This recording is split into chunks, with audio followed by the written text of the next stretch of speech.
So what's up, guys? I just did my state inspection. This is why I do it at the dealership here in Westchester, because they wash and vacuum your vehicle like, I don't know, it's really good. So, you know, you pay $37 for the state inspection, which is cool. So, and you get a free car wash with it. So, I mean, if you look at it, you really paid $27 for an inspection, but the car wash is like a $10 value. So that's us just driving out of the dealership here. So passed inspection, even though they said I needed brakes last time I came here, and they wanted to charge me $700 for the brakes. Surprisingly, I passed the inspection. That's the dealership I go to on Tarrytown Road in Westchester. Really good place. Service is top notch, even though, and there's a Lexus right next door. Even though they do charge a lot of money, like I told you, the belts and labor, for the labor and parts for the belts, engine belts and pulleys were like $1,300, and I did it in 20 minutes last weekend. So I am driving back home. It is March 2nd. Today's my birthday of all days, and for some weird reason, I did my inspection. I had my appointment today to do the car inspection. That's just a state to check to see if your car is roadworthy. For the state, which I think is a very, very important thing, because we had a snowstorm last October, and there was a lot of cars on the road that were skidding off the park where we have up here, and even the urban roads, cars just couldn't handle the first snow we had this winter because of these the tires were bald or whatever. The cars weren't roadworthy. So I think that state inspection thing is, I used to complain when I first started driving that I had to pay for it, but it's very, very important. I think it's very important to get that done. So that's it. Everything's good with the car. I have to do the oil filter gasket, but as you see, there's just so much snow. It's been brutally cold the last few weeks. I don't know, we had a good winter, but it's just been really cold, and every weekend, every other day, we've had snow this week. And not like a little bit of snow, like a moderate amount of snow where it just screws everything up and you can't really get anything done. So, you know, that's that. Whilst I was at the dealership, I was like, you know, look around and try to observe and see what's going on. They had a woman who was getting tires on her SUV done, and she complained. It's a 2019 X5 she bought. Not the new generation one that just came out. I believe it looked like the one that, maybe she bought it last year as a 2019 model. I'm not sure how it works with the X5s. But she said this is the third or fourth time she replaced the tires in that car, the run flat tires.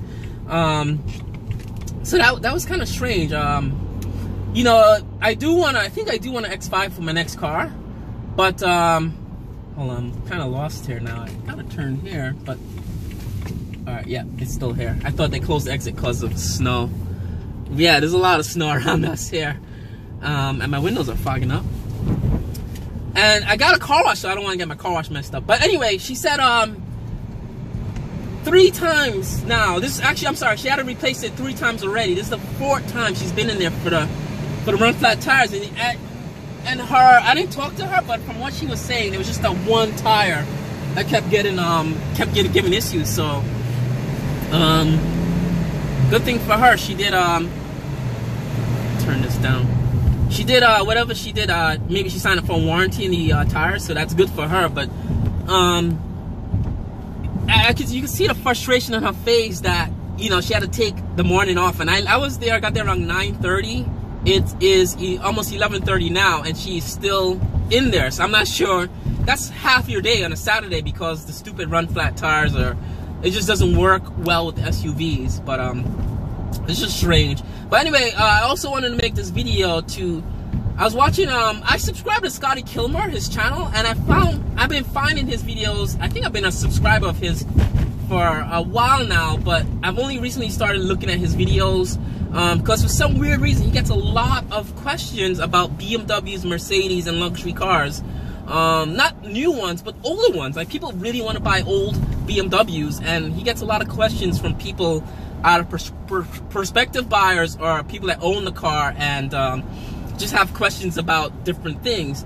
And one of his recent videos, he kept saying that the viewer of his channel wrote in about a E36 he wanted to buy. A young kid too. I think said the guy was like 19 or 20 years old, I'm not sure. He wanted an E36 as his first BMW. It was my first BMW, so I kind of, you know, I started listening and paying attention. And he wanted to know if it was worth it with the maintenance cost. He saw a car he wanted, but it needed, I think it needed a transmission or engine or something. And Scotty told him, like, just stay away from the car because it will, even if you spend $500 or $600 on an E36, you're gonna spend like $5,000–6,000 getting it roadworthy. He brought up another point that I was thinking of, that the older cars, the older BMWs, they cost so much to repair. If you don't have a friend or you don't know how to do stuff yourself, it's not worth buying it, because he was saying most shops, when you bring your car in for repair stuff, they know the value of your car and they won't touch it because they're gonna think, you know, it's gonna cost you $6,000 to fix a car that's worth $600 or less.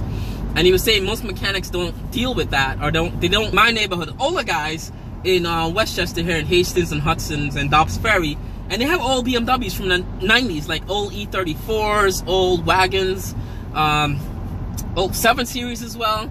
And those guys have mechanics that they could take the car to that know that car, have been working in that car for like maybe 20 years for basic stuff like brakes and oil and stuff like that. So they're willing to work in that car and willing to maybe cut the guy a bit of a break on fixing that old car. So if you see someone with an old BMW in your town or your state or your, you know, wherever by your job, ask them, what mechanic do you use? I have an old BMW too. I'd want to get this and that done on my car.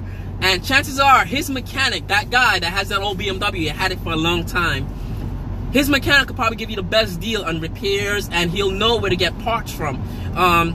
Repairs done. And I think it's okay to buy E36 for your first 3 Series in 2019, 2020. I'll support you if you do that. I love people that appreciate older cars, and I think older cars is the future. I think because these new cars with all the tech, like I did a video, the tech in these cars is so embedded in the car. I believe it ages the cars much quicker than an E36 aged in the 1990s. Like, you know, even my wife's car, she has a 2017 GLE. I saw the new GLE that's coming out. It looks like a totally different car. Her car is already obsolete. There's an ML right there, actually, in my neighbor's house. I don't know if you could see there. I'm gonna turn the camera around so you guys can see real quick. And that guy, if I was to buy that car, I would talk to that neighbor and see what the deal is with his car. If you guys can see that ML there. Yeah, so I'll talk to that guy and see where do you get that car fixed. And that car's been parked there for years now. That neighbor of mine, he's had that ML there. So if I was in the market for buying a used ML from the 90s, I'll be like, dude, where do you get your car fixed? Because I know stuff is breaking off your car every other day, every other year, whatever. So stuff like that, that's a good example of what I mean. And Scotty should have mentioned that in his video. Yeah, so anyway guys, that's it. I'm almost home, back in my neighborhood. Quick drive from the dealership. That's why I get stuff done there. It's not far from where I live. Anyway, I'll talk to you guys in the next one. Look out for my oil filter housing gasket DIY. As soon as this freaking weather gets warmer and the snow melts, I'll be out in the back doing my oil filter housing gasket. There's no way I was gonna spend $1,300 for a $5 part that's literally located on top of the engine. It's not inside the engine. But anyway, look out for that. Thank you for subscribing, listening, viewing the channel. I'll see you guys in the next one. Bye.